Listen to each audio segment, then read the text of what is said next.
Hello, everyone. Hi, everyone. And welcome back to From Our Basement Gaming. Hey! We are back with part 11, it looks like, Yes. of our Ecco the Dolphin Tides of Time Let's Play on the Sega CD. And we finally made a little more progress. Yes, so, just as a warning, both of our voices are dry, so if I sound like... I think I'm okay now, but if I sound iffy off and on, I'm okay. It's just... Holy crabs. I think allergies, probably. Because allergies can do that. Yeah. Yeah. It is amazing being a dolphin just simply... Flopping around, yeah. Yep. Ah, good.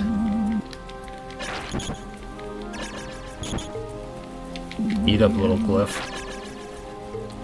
Okay. Yep. So we are still in the Vortex future. But yeah, I was just giving you that heads up. Especially if I get quiet at certain points, that's probably why. But yeah. Back. Everybody's not doing great with the high pollen, I've noticed. So. Yeah. So most people are probably like, oh, yeah, you know, you too, huh? Yeah. Like people that aren't normally affected, I notice, are affected. It's just been really bad. So. That it is. And we had an air quality warning yesterday, which was... Holy. Fun! Very fun. Sarcastically speaking? Of course, of course. Good. Well, you know, with the high pollen and heat, that just was... Oops, we died. Yes, we did. And this is the part of the first two Ecco games that can be horrifying. Just out of nowhere, something hits you and you're like, Yeah. gone. Yeah. Yeah. Like, most people that talk about the Ecco games being horrifying, they talk about the storm in the first game, and they talk about the appearance of, like, the Vortex and the Vortex Queen. They don't mention those other things, like, you know, something can come out of nowhere and hit you, and one-hit KO.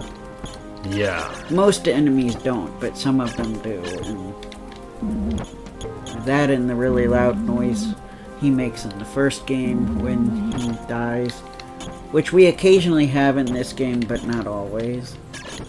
It's kind of off and on. So to me, stuff like that is not really talked about much, but Yeah. that makes it unsettling too.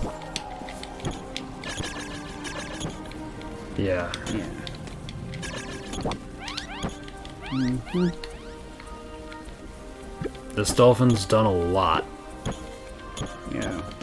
Even if hardly anyone gives him his dues and just desserts. It feels like it, yeah. Yeah. I feel like the soundtrack, too, is not as talked about, and all of the Ecco soundtracks are great. I feel so bad that, you know, there was a CD released in Europe, and it is so uncommon and rare that I can't find it anyway. And when I did find it, it was like $400, and I'm like, you've got to be kidding me. Yeah. Like, I was able to find a vinyl version, but I can't play vinyl. So, it doesn't work. And that one was expensive, too. I think it was like $200. Yeah, that would have to be a... Probably... Ah, cool. Yay, that's how you do it. Mm-hmm. Something we do together because we kind of inherited my father's vinyl record players, so... Oh, nice. Yeah. Especially the one that my sister gave him for Christmas. Yeah, I was surprised and to be honest, a little bit weirded out that vinyls are so popular now that we're making new vinyls all of a sudden. Yeah, it is strange. I'm like... When, like, Europe and Japan were doing it up to, like, the early 2000s, when we were pretty much ignoring vinyls. So I'm like, what gives? Why all of a sudden does the US care again? I agree. I want to say that the last time we cared... Well, when I was... The last time I vaguely remember a store having vinyl as a kid, it was like... when we first got Walmart, and it was like the row beneath. So are you talking early 90s? Yeah. Okay. But I don't have a clear recollection of when we first got a Walmart. And to be fair to you and me, I don't really know exactly if it was vinyl. I thought I saw vinyl. Right. For all we know, it could have been laser discs. Yeah, it could have been a laser disc. Could have been, for all I know, calendars, because calendar. They just had, it was like hidden under a shelf. Like, we really don't want to sell this, but we kind of want to get rid of these. I remember in the 90s, record and tape traders having it for a little bit. The vinyls. But I kind of felt like back then they were a bit of a specialty store. Yeah. Basically, I think a few nerds and people who wanted to get rich off of their father or grandfather's record. In the vinyls. Yeah. And then buying CDs. Yeah. Yeah. Because I don't know if I've gone into detail in the channel about how CDs became the dominant market in America. I don't think it's a long conversation. I don't really know if we should go into that. Okay. It should be... Oh, crabs, I forgot. There's no way to get back there. Yeah. Ah! But anyway, I still try to look every once in a while. Cool. You know what I'd love to do, since I haven't really found many. I would love to, like, pay somebody, like, and get Ecco the Dolphin shirts made. That would be cool. Because I think usually if anybody's made a shirt, it's usually the cover of the first game, like our cover. But actually, I would really love to get like a white shirt with the cover of the Europe and Japanese version of the first game cover. I don't know if I ever showed you. But that one's also really nice looking. Indeed. Oh. Yeah, that scared me for a bit, because normally they don't. Yeah. The Sega CD doesn't really do that. Yeah.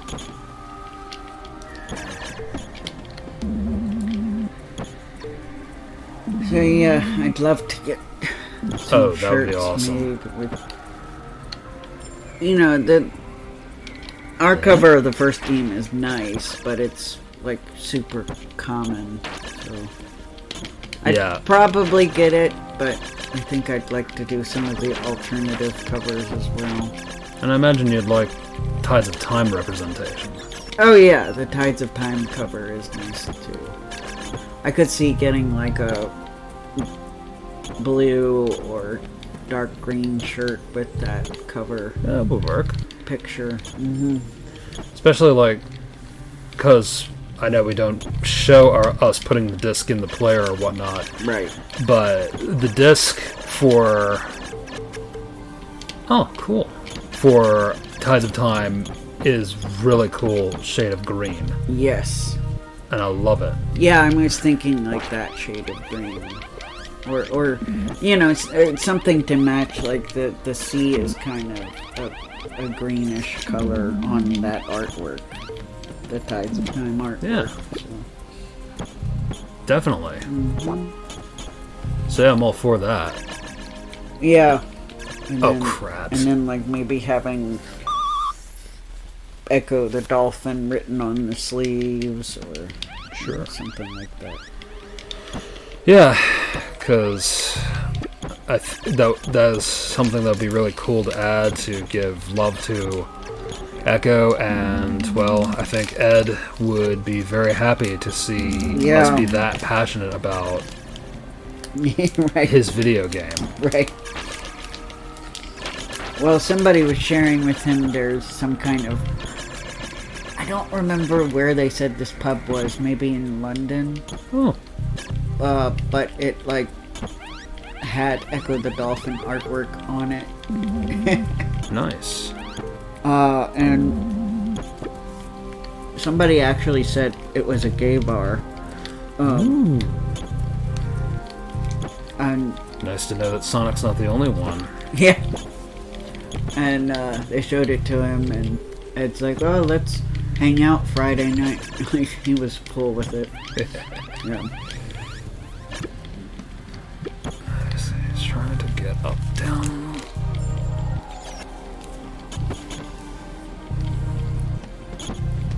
How did I do this? So, I don't know, I might have said this on here before, but kind of internally, something that my brain tends to do when I'm like, I meet, you know, people I'm fans of or admire who, you know, are older, not like super old, but they're older than us, you know. They're not really our generation. Yeah. My brain tends to think of them as like uncle. Nice. Not the offensive term that the kids use. Yeah, we're a little more mature than that. Sorry, kids. Sorry, kids. Yeah, we sadly know you've been watching the show. And Well, I mean, some of you. I don't know if the teenagers do it, but yeah, if any of you teenagers are watching that do it, yeah, we don't mean, what is it, unk? Which is probably apparently what you call people in our age range. I don't know what you call the people I'm talking about. I'd kind of be afraid to know what you call them. Gramps, I guess. Yeah. Be careful, you might anger somebody. Yeah. But, like, to me, it's just kind of like, this is a person I admire and they seem really cool, so, like, I internally, when they're male, of course, I think of them as uncle. Yeah. So, like, I think of Ed Annunziata as Uncle Ed in my brain. I know he's not literally my uncle, but, you know. Yeah, it'd be cool. I kind of felt that way about Dan Green and Eric Stewart as well. I think I would use that for them as well. Yeah. And speaking of which, have we talked about? I think we have. I think we did, yeah. But it's funny, you know, how you're recalling memories and then you're like, you know how sometimes you think of details you were like, oh yeah, I didn't really think of that, or like not important details, but like body language type things, if that makes sense. Or yes. History Glyph 5. Healing the asteroid gives Ecco the power. Ecco the power. All right, movie time, everybody. Yay! Hey, this. Our friend the pterodon. Yeah.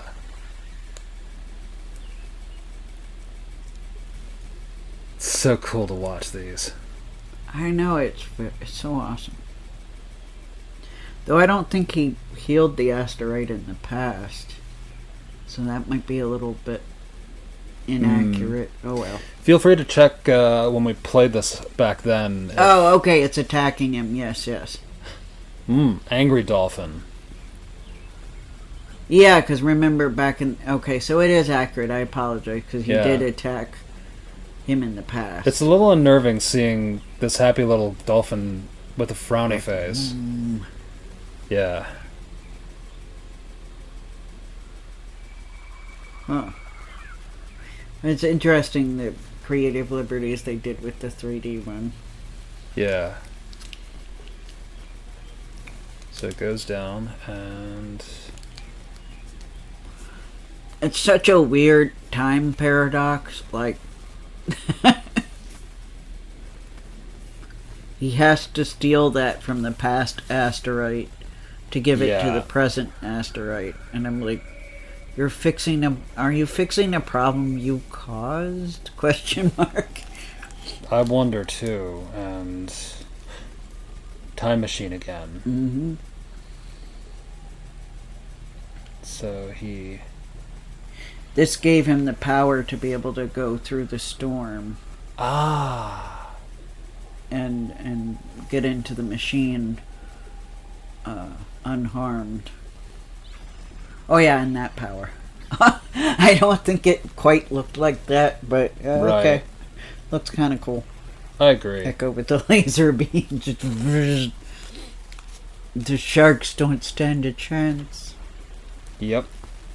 Ecco's now on par. That's pretty cool. Mm-hmm. Alright.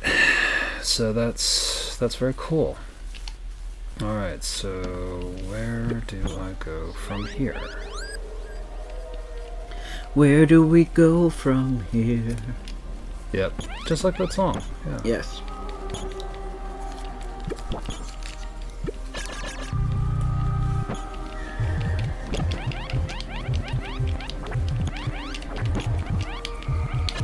Ah. But yeah, we did some video game shopping today at our we usual did. places. We did. Mm-hmm. That was fun seeing them again. And Yeah. getting some stuff that we really wanted for a while and finally had the chance to get. Like, I don't know if I should spoil. Well, we got a little bit closer to completing a few of the games. Yeah. I mean, how shall I say it? Because they're not trilogies, but... Yeah. Getting more games in the same series. Yes. Some of which, a few of the titles are expensive, but occasionally they will have a bit of a price drop on those games. Which, considering we're not buying these games to turn around and sell them, I am actually happy when the games go down in price. Because that means we can buy them. Yes, so I'm going to snap a picture of this and grab a tour box. Grab a tour box, yes. Oh, I forgot to hand you these. Oh, would you? Cough drops. Oh, well. Better late than never. On camera, I'm going to get some cough drops. Because I'm like, I'm not going to have 6 cough drops. That's excessive. Yeah. That is excessive, actually. So we got the password and grab a tour box. A lot of cough drops have menthol in them, and menthol is very helpful. But if you overdo it, then it kind of starts to like make you a little bit like, you know, it kind of does the opposite if you overdo it. I see. In fact, somebody was telling me having too much menthol makes them cough, so... I see.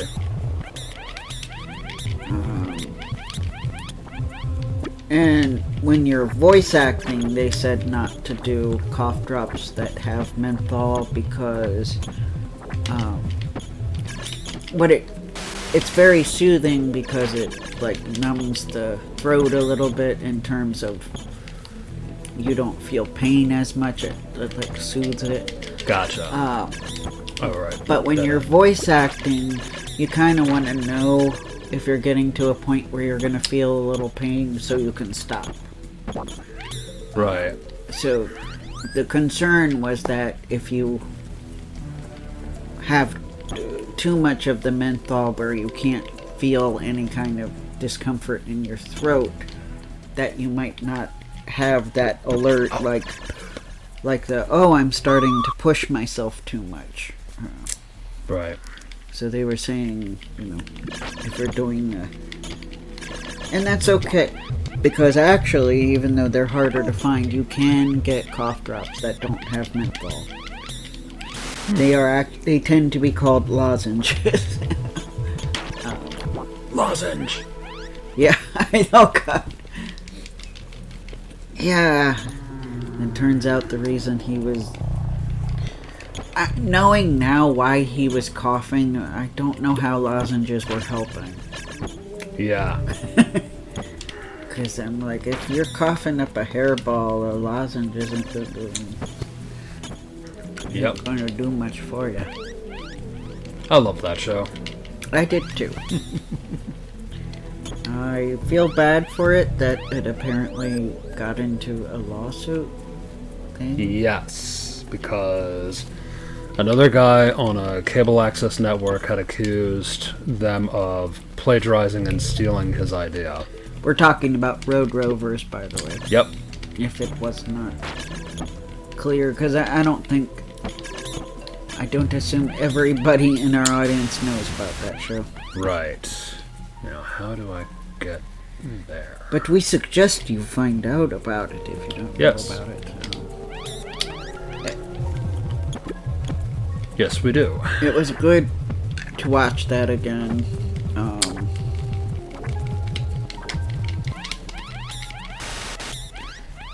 I do still think I like SWAT Cats a little more. Yeah. I love both of them, don't get me wrong, but rewatching both of them, I'm like, I have more of a fondness for SWAT Cats. I agree. Some parts of Road Rovers did not age well. Yes. Poor guys. I think if it had had a season 2, it would have felt more complete. Yep. I still am amazed that it would have. I'm still amazed that they did a whole episode that was a grand negotiation, diplomacy, war story. Yeah. And after connecting the dots and realizing the names, it hit me. It was an allegory for the drama between Michael Eisner and Jeffrey Katzenberg. Yeah. And the guys who used to run Disney. Yep. During the Renaissance. And we all know what happened there. Yep. Eventually, Jeff found new work with DreamWorks. Uh-huh. Yep.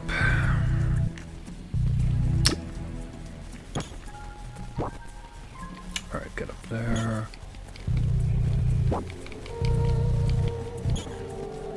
But amazing that a whole episode of Road Rovers was... yeah, dedicated to that. Yep. Can I get up there? Okay. Nope. Gosh darn it. Yeah.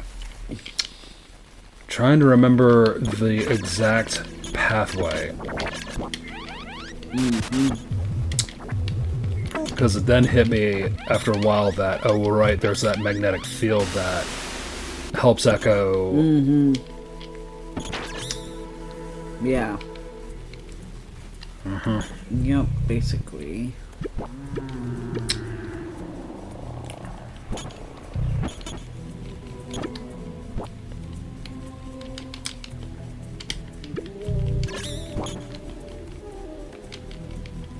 But yeah, SWAT Cats, that show was criminally robbed. Yeah. Yes. It was, and I supposedly heard they continued the story via comics, but as somebody who really struggles with buying American comics, it doesn't do much for me to read that. Right. I'm happy for them, especially because the animation itself looked kind of comic book-like. Yeah. But at the same token, I feel like I would enjoy it more if the TV show had a continuation. Yeah. Which I think, I don't know if it still has it, but I know like 10 years ago or so, they had a Kickstarter to try to get a continuation greenlit, but I don't think it made enough. Oh, damn. Yeah. And, But I'm not sure. I'll have to look to see if they renewed it or made a new one. Right. No! Because it had the bad luck of being too dark and gritty at a time when supposedly Turner was having a big issue with dark and gritty. Yeah. Which is a shame and sad because for Hanna-Barbera, because it was a Hanna-Barbera cartoon, Yeah, exactly. despite running on TBS and then later Cartoon Network. Yeah. Dark and gritty was in vogue in the 90s, and it would have kept, I think it would have kept Hanna-Barbera a force going into the 90s. Into the late 90s. Yeah, I into the guess. late 90s. Yeah. Besides Cartoon Network. You're right, Yeah. sorry. It's okay. And actually, now that I think of it, if SWAT Caps get going in the 90s, No.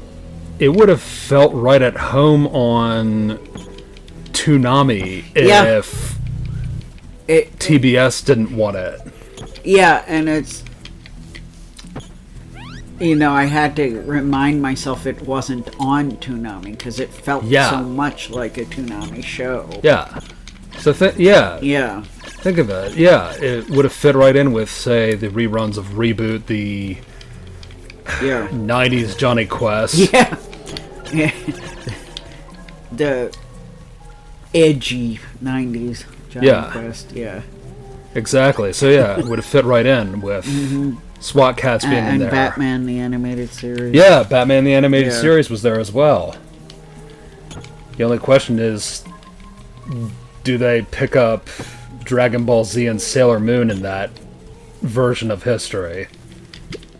I don't know if they had enough of a if they had enough Western cartoons, like they probably would still do Thundercats.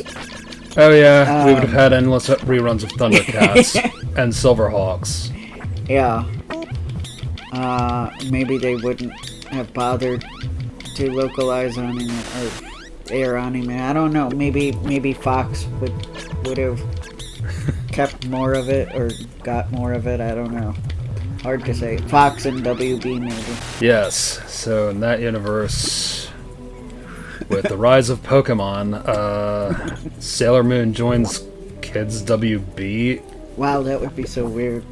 at the Sailor last end of her Moon rope. and DBZ on WB. That would be so weird. It would be, yeah. And with the horny bumpers they made. Oh Yeah. my God. Card captors, and after that, Sailor Moon. Yeah. Well, see, it would actually be fine, because, yeah, they had card captors. Yes. Maybe they would make less of an effort to make it seem more like a boys' show in that universe. That'd be nice. Alright, I guess we'll end here, because we keep dying. I'm sorry, everybody. It's okay. I'm struggling with We this. have, like, 20 seconds. Yeah. I guess we'll try one more time. Yeah. It's okay. It's a hard level. It is, because remembering all the pathways and whatnot and magnetic fields. Maybe I'll have to review our old episodes of when we did this on the Genesis. Yeah. But yeah, Sailor Moon having to go to Warner Brothers too. Yeah. I can actually see it in my brain. Yeah. Imagine like Sailor Moon and Pokemon and Yu-Gi-Oh on the same like bumper. Yeah. Yeah, that's crazy. It would be. And card captors. Yes. WB. They wouldn't even have to like they might not even need like a partnership with Cartoon Network in that universe. Yeah. Well, Alright. indeed. Well, I'm afraid that's the end of today's episode. Yep, that's the end of today's episodes. Bye, everyone. Take care.